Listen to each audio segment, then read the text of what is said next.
What happens when a player's behavior becomes so disruptive that an entire league decides the drama just isn't worth it anymore?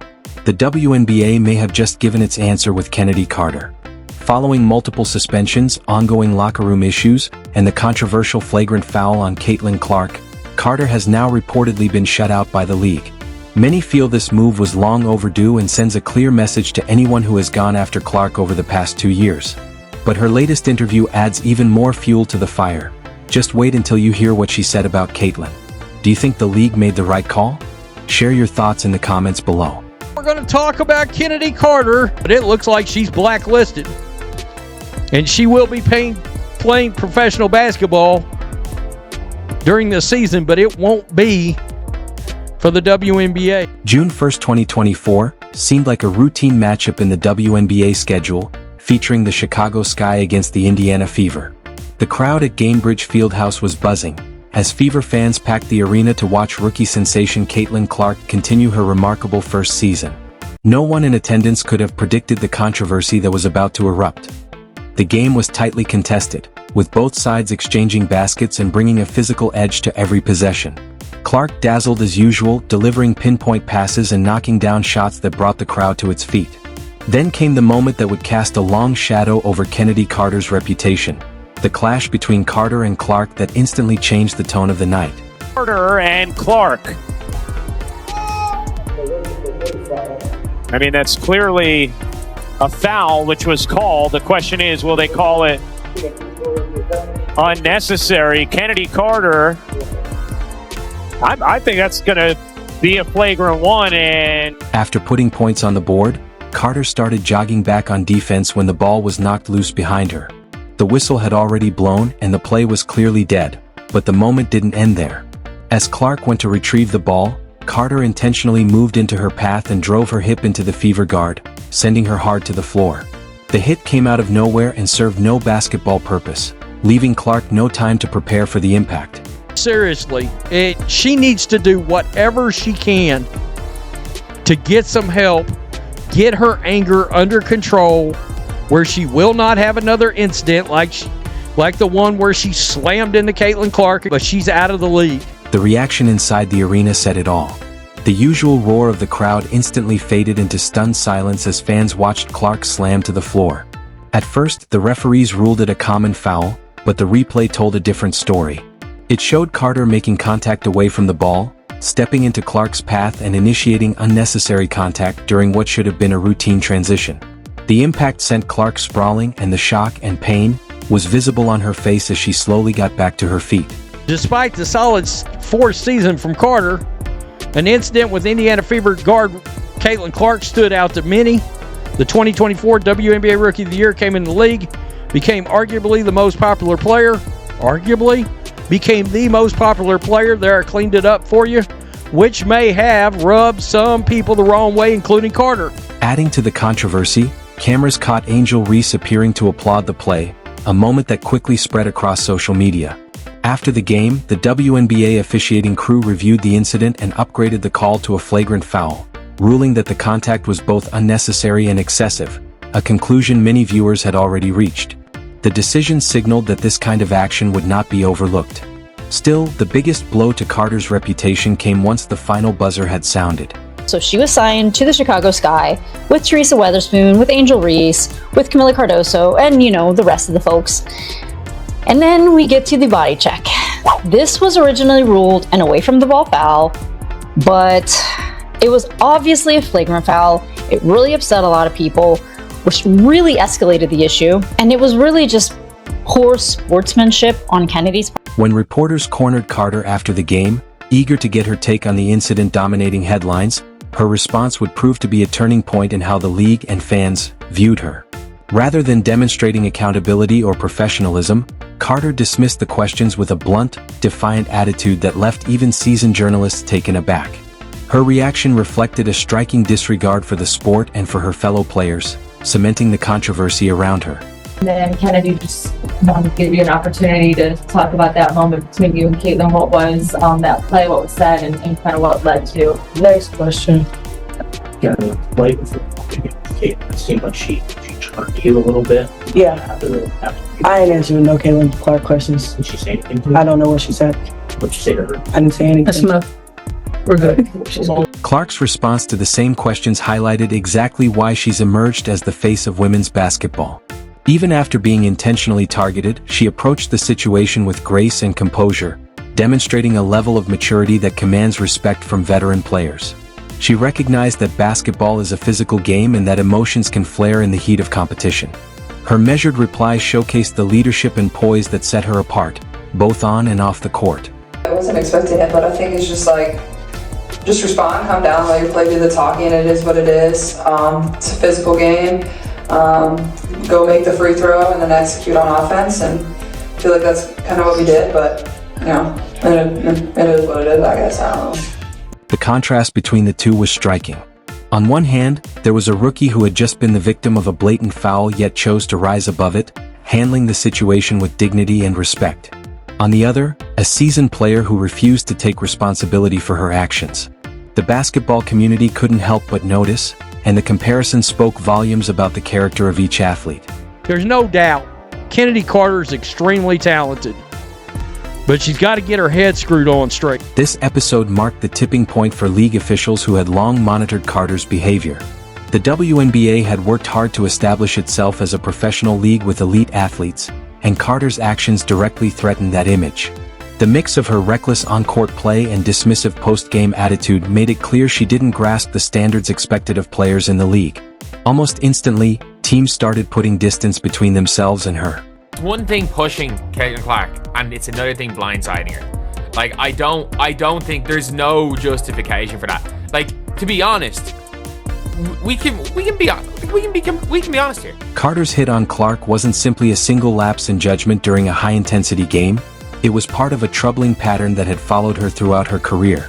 The hip check incident became the breaking point for team executives across the league, who concluded that the disruption and tension she brought to locker rooms and team dynamics outweighed any potential contribution on the court.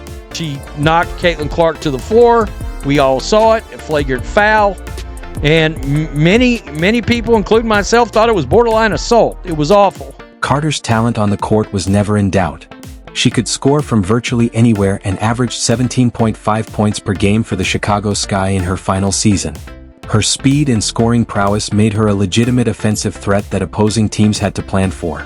But in professional sports, raw skill isn't enough to secure a spot when a player's behavior becomes a recurring problem. The first major warning came during her stint with the Atlanta Dream in 2021. The team suspended her for what they described as conduct detrimental to the organization, citing repeated locker room conflicts and issues with coaching staff that made her difficult to manage. Initially, the Dream tried to guide Carter, hoping to channel her competitive intensity in a positive direction, but those efforts ultimately failed as she continued stirring drama behind the scenes.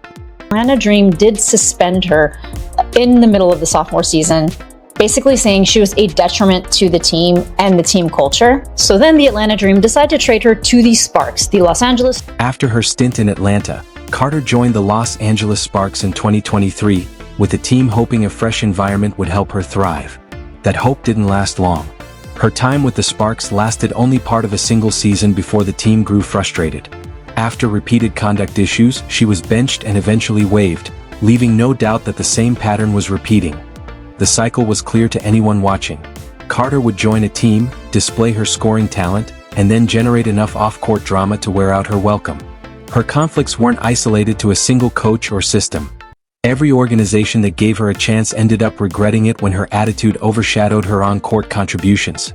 Chicago became what many hoped would be her last opportunity to prove she could handle the responsibilities of professional basketball. The Chicago Sky needed scoring and were willing to gamble on her talent. Carter delivered, leading the team in scoring and putting up some of her best numbers. On paper, it looked like a career revival. But behind closed doors, old issues persisted. Tensions with teammates and staff affected team chemistry, and while the Sky tolerated her behavior for her production, they were already planning their exit strategy. When her contract expired, Chicago made their stance clear by declining to offer a qualifying deal. During the 2024 WNBA season, guard Chennedy Carter emerged as a key player for the Chicago Sky, leading the team in scoring with 17.5 points per game, a career high. She would still be probably their best pure offensive weapon if she was still on that team. Now, there's a world where Camila Cardoso, and I've said this, will be their best player this year, provided they allow her to ball, or provided Angel Reese gets the hell out of the way, one of the two. Across the league, general managers were keeping a close eye on Carter's saga. They saw a player with undeniable scoring ability, yet one who repeatedly struggled to maintain a professional environment. According to multiple league sources, executives privately reviewed her history and reached a unanimous conclusion: Carter wasn't worth the trouble. While her skills made her appealing on paper, her ongoing behavioral issues scared off every potential team. Fast forward to Friday, Carter, who saw her one-year deal with the Sky come to an end, has yet to sign with a WNBA team. With training camp right around the corner, Carter has elected to join a different league as she awaits another shot at the WNBA. Chennedy Carter has taken her talents to the Mexican, and I'm not even trying to pronounce that, the LMBPF. Long story short, it's in Mexico, and it looks like a women's Mexican basketball league, professional basketball league. The WNBA was steadily transforming into a more professional and marketable league. Owners were pouring more resources into their teams and expecting players to meet higher standards both on and off the court. Carter's locker room drama reflected the old, disruptive habits the league was trying to leave behind. Her behavior had become a liability that no organization could tolerate. The league's unspoken decision to blacklist Carter became undeniable when she signed with a team in Mexico to play during the WNBA season. It was a clear signal. No WNBA franchise was willing to take a chance on her. Her plans to compete in China during the off-season further cemented the image of a player who had burned every bridge in American professional women's basketball. She's joining a women's basketball league in Mexico. The WNBA thing looks like a wrap for her for now. And in case you're wondering, she averaged 17.5 points a game last year and literally shot 50% from the field for the Chicago Sky. And she's 26 years old. I get it. I mean, she's got to lay in the bed she made. Carter's move to international leagues underscored a fundamental truth in modern professional sports. Talent alone can't make up for poor character. 3 separate WNBA franchises gave her a chance to succeed, and each time she failed to meet even basic professional standards. Her scoring prowess was no match for the drama and disruption she brought into every locker room. The WNBA's message was unmistakable. The league has no room for players who prioritize personal attitude over team success. Carter's permanent absence opened opportunities for athletes who embrace professionalism, and her international career stands as a cautionary tale for anyone considering burning bridges with teams and teammates. Chennedy Carter, she got a new job. Adios, amigos. Chennedy Carter has a new gig. Adios, WNBA. In a recent interview with Neon, she left basketball fans stunned. Rather than taking responsibility for her past actions or showing any sign of growth, Carter attempted to rewrite the narrative and cast herself as the victim. Her remarks made it painfully clear why no WNBA team is willing to bring her back. Can you break down that situation that happened? Yeah. So, in basketball a little bit, there's things called talking, what you like to call smack or whatever everybody likes to call it. Yeah.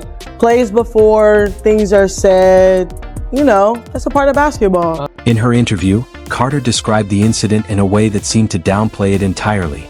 She said something along the lines of, she might have been elbowed on a previous play, then maybe someone said something to her, and after scoring a mid-range shot, she simply let her know she was there. Carter even compared the situation to NBA plays she and her brother had watched, pointing out moments where players like Jeff Teague pushed LeBron out of bounds in frustration. Her framing suggested that the hip check was just part of the heat of the game, ignoring how unnecessary and targeted it actually was. I think a play before, maybe I was elbowed. Okay, that happens. Think the next play down, maybe something was said, and then maybe there was like a little clip of somebody like yelling in my face. And then we go down the court, then I hit like a little bucket, you feel me? Come down, hit like a little nice little mid-range pull-up. And then I just just give her like a little I'm here. I don't think it was You know what's crazy? Me and my brother went back and watched, and we seen a lot of clips in the NBA of guys getting like pushing LeBron. Like I think it was Jeff Teague or somebody who like pushed LeBron out of bounds. Like said, man, I was mad because like we couldn't stop him. Carter tried to frame herself as just another player who got unfairly singled out for doing what happens every night on the court. She attempted to normalize her actions, claiming that trash talk and aggressive play are part of the game. But her argument collapses once you consider her post-game behavior. True competitive players may talk trash during the game, but they show respect afterward. Professional athletes face questions about their actions and take responsibility when they cross the line, something Carter consistently refused to do. I'm just like, it's like one of those things like it happens in basketball. I know people try to say, oh, it's not one of those things. It's not a personal thing, it's a competitive thing. It happens in basketball and like it's just one of those things. But like yeah, it's kind of what happened, then it spiraled out of control. And then the media takes whatever narrative they want to put out. You watch every single game to see if you can find any deflects in my game, and like it's really nothing that you probably could say too much about. So then you have trolls, and that's why I said they're gonna be around regardless. But yeah, it was just like a nice little like tap, like I'm here, not to like harm you or anything. You know, if you want to push somebody, you're gonna like fool. The most revealing part of Carter's attempt to rewrite history was how completely she brushed off her post-game behavior.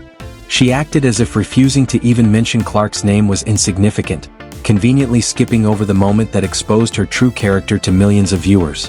In professional sports, media obligations are part of the job, especially after a controversial play.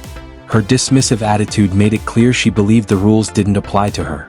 That happens, man. Like it's one of those things. I'm a great player, she's a great player. It looks a certain way. Everybody's gonna have their views on it. But my personal view is, you know, I don't have anything against her. She's a great player, and so am I.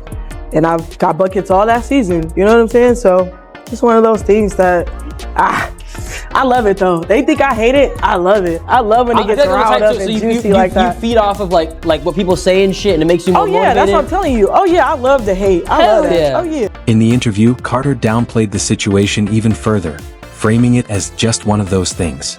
She described both herself and Clark as great players and claimed that people's opinions were just that, their opinions. She insisted she didn't hold anything against Clark and pointed to her own scoring as proof of her focus on the game. Throughout, she emphasized that she thrives on criticism and loves the hate, portraying herself as someone who uses controversy as motivation rather than acknowledging the harm her actions caused. Too. You know, I mean, something's got to wake her up and say, man, I could be in the WNBA right now, starting on a team, being their leading scorer. I've got to get my temper and my head under control. I got to figure it out somehow. Fans didn't hold back in responding to Carter's attempt to rewrite the narrative. Social media comment sections quickly filled with posts highlighting the flaws in her story, reminding everyone of her long history of locker room drama and clashes with coaches. Her repeated pattern of behavior across multiple teams made it impossible for anyone to take her victim narrative seriously. There has not been a peep about anywhere that she could be landing in this free agency. So a lot of people, including myself, are wondering, is she worth the risk now? Clark's fans had a field day highlighting the stark contrast between her response and Carter's. They praised Clark's professionalism after being hip-checked and her composed demeanor during post-game interviews.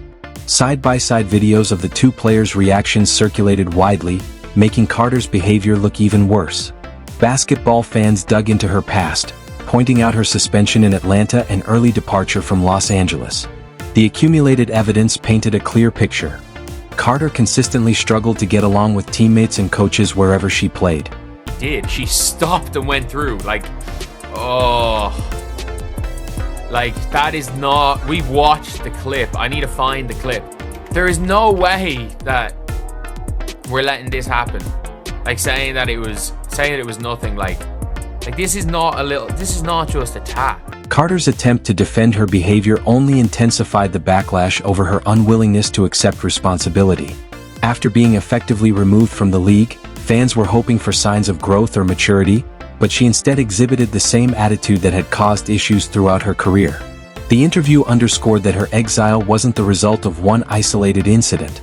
It stemmed from a persistent inability to take accountability for her actions. I mean, she can score with the lights out. I mean, she can She's pure offense, a pure shooting guard, scoring guard. An instant offense. But if you're a team, do you really want her on the team? I would. Her comments made it crystal clear why general managers across the league chose to steer clear of her. Professional sports organizations need players who can handle adversity, accept coaching, and represent their teams with integrity. Carter's interview showed she still lacked these fundamental qualities. The backlash to her neon appearance confirmed what league officials already knew. Her toxic attitude outweighed any scoring ability she might bring. Her refusal, or inability, to show growth or accountability made it obvious that her permanent exit from the WNBA was the right decision for all parties. The league has chosen a path that prioritizes professionalism and team culture over drama, making it clear that players who disrupt rather than elevate are no longer welcome.